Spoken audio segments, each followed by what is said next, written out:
শোনো, তোমাকে একটা কথা বলি। এই যে সকাল সকাল অযথা ব্রেন খাটাচ্ছ না, এটা বন্ধ করো। এর থেকে ভালো তুমি যোগ ব্যায়াম শুরু করো। ব্যায়াম করো, তুমি একটু কিছু না, মানে তুমি করো, ভালো হবে। আমি মোটা। আমার তোমার থেকে কত বেশি স্ট্যামিনা তুমি জানো? আমাকে মোটা বলছো তুমি? আর আমি মোটা হলে কি চিকন হলে কি, আমার তো কিছু যায় আসে না, তোমার যায় আসে? তোমার কি আমাকে পছন্দ হয় না? আমি এটা কখন বললাম? আরে কি আশ্চর্য, আমি তো বললাম যে কিছু বলিনি। আচ্ছা, আজকে কয় তারিখ জানো তো? 27 জুন। কেন? কিছু না, সন্ধ্যার পর কোনো কাজ আছে তোমার? না না, নেই। কেন? এমনি। না, কেমনি কি বলো, কেন? নাস্তা ঠান্ডা হয়ে যাচ্ছে, খেতে আসো। কি নাস্তা? আমি তখন সবকিছু খাই না, তুই তো বুঝতেই পারছো যে একটু। যা রেগুলার খাও। কি?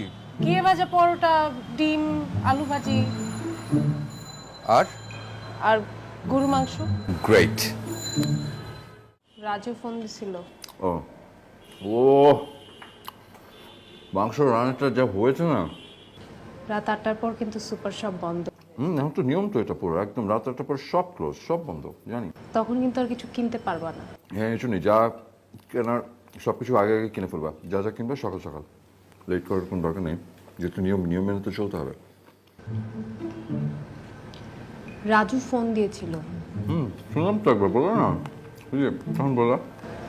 Enough is enough.